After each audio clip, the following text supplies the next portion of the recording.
Jadi kalau warga Malaysia masuk tanpa izin bagaimana? Kalau warga Malaysia masuk tanpa izin, kamu negara kamu. Hubungan antara Indonesia dan Malaysia kembali memanas. Negeri tetangga tersebut tampaknya tak pernah kapok menguji kesabaran Indonesia. Berbagai tindakan provokatif yang mereka lakukan, baik di sektor militer, ekonomi, maupun diplomasi, semakin memperkeruh hubungan kedua negara. Namun, di bawah kepemimpinan Prabowo Subianto, Indonesia tidak akan tinggal diam. Dengan kekuatan militer yang semakin canggih, kebijakan ekonomi yang lebih mandiri, serta pengaruh geopolitik yang semakin besar, Indonesia siap menegaskan dominasinya di Asia Tenggara dan menghadapi segala ancaman yang datang dari Malaysia. Prabowo juga telah memberikan instruksi kepada para jenderal TNI dan Polri agar selalu berada di barisan terdepan bersama rakyat yang siap membela Indonesia kapanpun diperlukan. Kalau saudara berani memakai pangkat jenderal, artinya saudara harus yang pertama berani memberi nyawa saudara. Kekuasaan ini sangat besar. Rakyat yang mempercayakan kekuasaan ini kepada saudara-saudara sekalian. Rakyat yang menggaji saudara. Rakyat yang melengkapi saudara dari ujung kaki sampai ujung kepala. Rakyat yang memberi makan kepada tentara dan polisi. Dan rakyat memberi kuasa kepada tentara dan polisi untuk memegang monopoli senjata. Dan dengan kepercayaan yang demikian besar, dengan menyerahkan kekuasaan kepada saudara-saudara, diharapkan, dituntut dari saudara-saudara pengabdian yang setinggi-tingginya. Diberi kekuasaan kepada saudara, artinya rakyat kita menuntut dari saudara-saudara dedikasi yang sangat tinggi, pengorbanan yang sangat tinggi. Bahkan bisa disebut, begitu saudara menerima mandat tersebut, menerima kekuasaan tersebut, saudara-saudara sebenarnya sudah menyerahkan jiwa dan ragamu kepada negara, bangsa, dan rakyat. Pangkat yang saudara sandang, bintang yang saudara sandang, bintang yang ada di pundakmu, itu adalah, artinya adalah penghormatan dari rakyat. Penghormatan dari rakyat karena rakyat menyerahkan nasib keamanan mereka kepada saudara-saudara. Salah satu penyebab utama ketegangan antara Indonesia dan Malaysia sejak dulu adalah sengketa wilayah di Blok Ambalat. Kawasan yang kaya akan minyak dan gas ini telah lama menjadi target Malaysia yang terus berupaya menguasainya dengan berbagai cara. Padahal, secara hukum dan berdasarkan keputusan internasional, Ambalat merupakan bagian sah dari Indonesia. Meski demikian, Malaysia tetap bersikeras mengklaim wilayah ini sebagai miliknya. Tak hanya itu, mereka berulang kali mengirim kapal patroli dan pesawat militer untuk mengganggu aktivitas pertahanan Indonesia di area tersebut. Namun kini TNI Angkatan Laut dan Angkatan Udara berada dalam kondisi siaga penuh, sehingga setiap manuver mencurigakan dari Malaysia segera mendapat respons tegas dari Indonesia. Selain terus menunjukkan sikap agresif di bidang militer, Malaysia kini menghadapi tantangan besar dalam sektor ekonomi. Selama bertahun-tahun, negara tetangga ini memperoleh keuntungan besar dari ekspor bahan mentah Indonesia, seperti minyak sawit, bauksit, dan nikel, yang menjadi sumber utama bagi industri mereka. Namun, perubahan besar terjadi sejak pemerintah Indonesia di bawah kepemimpinan Prabowo menerapkan kebijakan hilirisasi. Kebijakan ini bukan sekadar strategi untuk mengoptimalkan pemanfaatan sumber daya alam Indonesia, tetapi juga bertujuan mengurangi ketergantungan pada ekspor bahan mentah dan memperkuat ekonomi dalam negeri. Dalam waktu singkat, Indonesia bertransformasi dari sekadar pengekspor bahan mentah menjadi pemain utama dalam industri pengolahan komoditas bernilai tambah. Dampaknya langsung dirasakan Malaysia yang selama ini bergantung pada pasokan murah dari Indonesia. Dengan diterapkannya kebijakan hilirisasi, Indonesia kini mampu mengolah bahan mentah tersebut secara mandiri dan meningkatkan nilai ekonominya. Sementara itu, Malaysia yang sebelumnya menikmati bahan baku murah kini mulai mengalami kesulitan. Industri mereka yang selama ini berkembang pesat berkat pasokan dari Indonesia kini menghadapi ancaman stagnasi.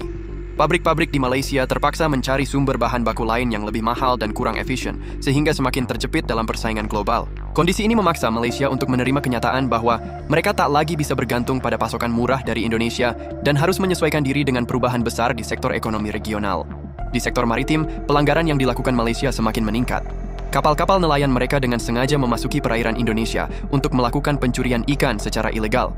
Menggunakan metode penangkapan yang merusak lingkungan, mereka tidak hanya mengeksploitasi sumber daya laut Indonesia, tetapi juga merusak ekosistem perairan. Namun, kebijakan Prabowo tidak memberikan toleransi bagi para pencuri ikan. Dengan operasi maritim yang semakin diperketat, kapal-kapal ilegal asal Malaysia yang tertangkap langsung ditenggelamkan sebagai peringatan keras bahwa Indonesia tidak akan membiarkan kedaulatannya dirongrong oleh pihak manapun. Tak hanya itu, ketegangan antara Indonesia dan Malaysia semakin meningkat, terutama terkait perlakuan terhadap tenaga kerja migran. Selama bertahun-tahun, Malaysia memanfaatkan pekerja asal Indonesia dengan upah rendah, serta kondisi kerja yang jauh dari layak. Banyak buruh migran Indonesia yang menjadi korban eksploitasi, mulai dari penyitaan paspor, jam kerja yang tidak manusiawi, hingga kekerasan fisik dan psikologis yang dilakukan oleh majikan mereka. Situasi ini telah berlangsung lama tanpa tindakan tegas, namun dengan kebijakan perlindungan tenaga kerja yang semakin diperketat oleh pemerintah Indonesia, Malaysia kini tak bisa lagi bertindak seenaknya. Jika mereka terus memperlakukan pekerja Indonesia dengan tidak layak, maka tenaga kerja tersebut akan dialihkan ke negara-negara lain yang lebih menghargai hak-hak mereka. Akibatnya, Malaysia kini menghadapi ancaman kehilangan salah satu sumber daya penting yang selama ini menopang perekonomian mereka. Namun, situasi semakin kompleks ketika sebuah insiden penembakan terhadap seorang warga negara Indonesia, WNI, terjadi di Malaysia dalam sebuah razia di kawasan yang dikenal sebagai pusat pekerja migran. Ironisnya, bukan hanya otoritas Malaysia yang tampaknya tidak menunjukkan rasa penyesalan, tetapi banyak warga Malaysia juga justru membela tindakan tersebut. Mereka berargumen bahwa penembakan itu merupakan bagian dari penegakan hukum. Bahkan ada yang menganggapnya sebagai langkah yang diperlukan demi menjaga keamanan. Sikap ini semakin memicu kekecewaan, karena alih-alih mencari solusi atas perlakuan buruk terhadap pekerja Indonesia, justru ada pembenaran terhadap tindakan kekerasan yang menimpa mereka. Insiden ini kembali membuka luka lama antara kedua negara, memperburuk ketegangan yang sudah ada, serta memicu eskalasi panas di media sosial antara warga Indonesia dan Malaysia. Jadi kalau warga Malaysia masuk tanpa izin bagaimana? Kalau warga Malaysia masuk tanpa izin, kamu negara kamu hukumlah dia, tapi tak ramai. Rakyat kami yang pergi Indonesia tak ramai. Nak kerja apa dekat Indonesia? Duit kamu murah. Duit kamu murah, tahu tak? Nak pergi kerja buat apa? Berapa juta duit kamu? Sama dengan RM100 Malaysia. Rakyat Malaysia pergi ke Indonesia melancong, bukan pergi kerja, bukan pergi buka kedai. Kalau saya dengar di TikTok, saya lihat PT apa aja itu, bergejolak darah saya, Pak Cik. Ya. Bergejolak karena kami, Pak Cik, ya, NKRI ini, Ya. kami rebut pakai bambu loh, Pak Cik. Ya, betul. Pakai bambu. Dengan jiwa kepatriotan kami sangat tinggi. Ya. Begitu. Ya. Bahkan ada kalimat di PT yang mengatakan duit kamu murah. Duit kamu murah. Mau murah atau tidak itu bukan urusan Anda. Ya, paham betul. itu? Ya, benar, setuju, sangat setuju. Saya mau sendiri murah pun, atau tidak itu bukan urusan Anda, Pak Cik. Saya pun ini tersinggung bangsa dengan video kami. Begitu. Saya Maaf saudara-saudara yang ada di bawah ya. Tersinggung, saya sangat kecewa dengan video itu. Karena saya begini, Pak Cik. Ya. Bagaimana negara kamu banyak ini rakyat kamu masuk ke Malaysia wajar dicambuk. Menyusul insiden penembakan tersebut, gelombang protes keras dari masyarakat Indonesia segera menggema di seluruh penjuru negeri. Demonstrasi besar-besaran berlangsung di depan Kedutaan Besar Malaysia di Jakarta, di mana ratusan warga Indonesia dengan lantang mengecam perlakuan yang diterima oleh sesama warganya di Malaysia. Mereka menuntut agar pemerintah Malaysia bertanggung jawab atas tindakan kekerasan yang tidak dapat diterima. Para demonstran membawa spanduk dan poster bertuliskan, "Stop kekerasan terhadap pekerja migran, serta berikan keadilan bagi korban penembakan." Sebagian besar dari mereka juga mendesak pemerintah Indonesia untuk menangguhkan hubungan diplomatik dengan Malaysia sebagai bentuk protes atas sikap acuh tak acuh pemerintah Malaysia terhadap nyawa warga Indonesia. Situasi semakin memanas ketika para demonstran menuntut penyelidikan internasional atas insiden tersebut. Mereka berharap langkah ini dapat mencegah kejadian serupa terulang kembali, serta memastikan perlindungan yang lebih baik bagi buruh migran Indonesia di luar negeri. Kawan media cetak, media online dan media elektronik, pada hari ini Partai Buruh dan FSPMI kembali turun ke jalan di depan Kedutaan Besar Malaysia. Kembali mengingatkan kepada pemerintah Indonesia sekaligus pemerintah Malaysia agar sungguh-sungguh bahwa telah terjadi pembunuhan, bukan illegal migrant workers, pembunuhan. Dan catatan informasi yang kami terima, 2 orang. Kok diam-diam saja ada pembunuhan? Yaitu tertembaknya 2 orang pekerja migran Indonesia yang katanya ilegal. Kan katanya belum ada investigasi sepihak dari pihak yang menembak, polisi di Raja Malaysia. 2 orang Indonesia terbunuh. Itu sama saja menyatakan perang. 1 orang Indonesia terbunuh itu menyatakan perang, kecuali melalui pengadilan. Ini tanpa pengadilan, polisi di Raja Malaysia mengeksekusi tembakan mati. Ada 1 orang kritis yang kemudian mati. Itu menunjukkan penembakan itu dilakukan secara membabi buta. Kalau dia terarah, langsung mati. Ada 1 kritis, belakangan mati, jadi yang mati 2 orang. Ini adalah pembunuhan. Kami meminta kepada pemerintah Indonesia, Menteri P2MI dan Wamennya, jangan kebanyakan lip service, melakukan konferensi pers, nyatakan ada pembunuhan. 1, kami minta Menteri P2MI dan Wamennya nyatakan ada pembunuhan. Karena dia ada pembunuhan, maka yang membunuh harus dihukum.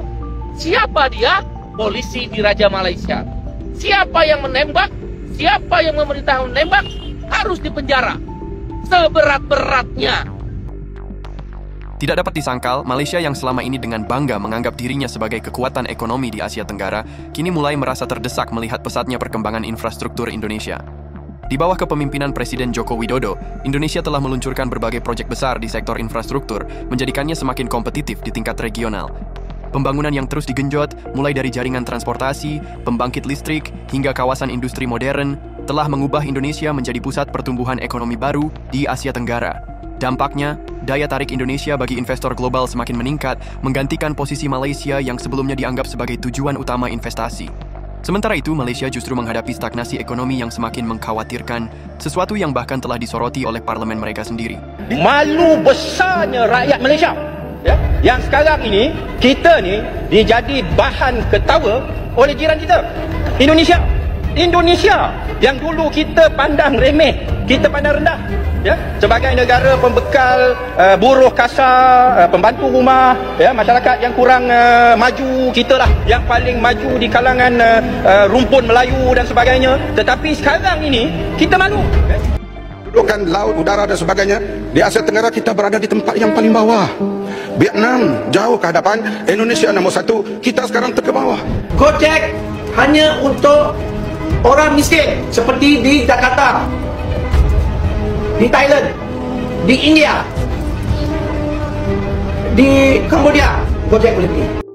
Ketergantungan yang berlebihan pada investasi asing serta kebijakan ekonomi yang cenderung konservatif membuat Malaysia semakin terperangkap dalam siklus yang kurang inovatif. Dahulu, negara ini menjadi pilihan utama bagi investor berkat stabilitas ekonomi dan kebijakan yang mendukung. Namun, kini para investor yang sebelumnya melirik Malaysia mulai mengalihkan perhatian mereka ke Indonesia, yang menawarkan lebih banyak peluang dengan kebijakan ekonomi yang lebih stabil serta lebih ramah terhadap investasi. Situasi ini semakin membuat Malaysia terdesak karena mereka harus segera beradaptasi agar tetap kompetitif di tengah pesatnya pembangunan yang berlangsung di negara tetangga mereka. Dari sisi pertahanan, Malaysia juga harus berpikir 2 kali jika ingin berkonfrontasi dengan Indonesia. Angkatan bersenjata Indonesia terus mengalami modernisasi dengan pembelian alutsista canggih seperti jet tempur Rafale dari Prancis, kapal selam Mutakhir, hingga sistem pertahanan udara yang lebih maju. Dengan peningkatan kekuatan ini, Indonesia kini menjadi salah satu kekuatan militer terbesar di kawasan. Sementara itu, Malaysia masih menghadapi keterbatasan akibat alutsista yang sudah usang serta minimnya investasi dalam sektor pertahanan nasional mereka. Di tengah meningkatnya ketegangan ini, Malaysia tampaknya semakin menunjukkan sikap defensif dan panik. Mereka berusaha mencari cara untuk tetap mendapatkan keuntungan dari Indonesia, tetapi tanpa memberikan imbal balik yang setimpal bagi negara ini. Namun, Indonesia sudah tidak bisa lagi diperdaya. Era ketika Malaysia dapat memanfaatkan Indonesia telah berakhir. Kini, Indonesia memiliki kepemimpinan yang tegas dan tidak ragu menjatuhkan sanksi terhadap negara manapun yang mencoba bertindak curang terhadapnya. Malaysia mungkin saja berupaya menekan Indonesia dengan berbagai cara, tetapi mereka harus menyadari bahwa Indonesia kini bukan lagi negara yang bisa dengan mudah dipermainkan.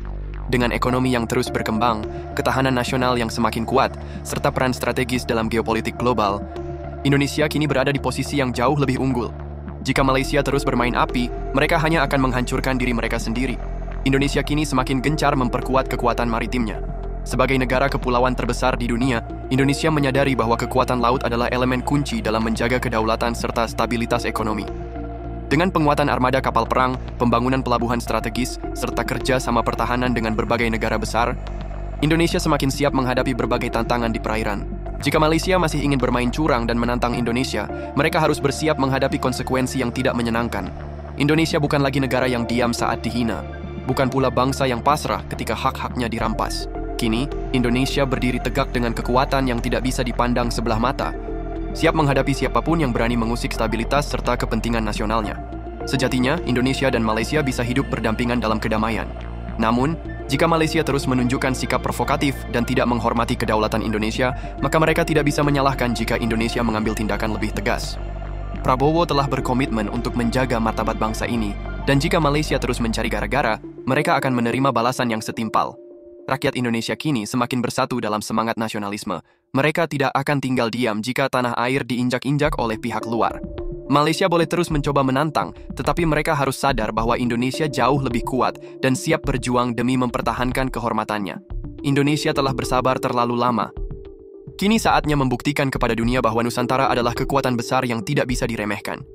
Malaysia boleh mencoba mengusik, tetapi satu hal yang pasti, Indonesia tidak akan pernah kalah.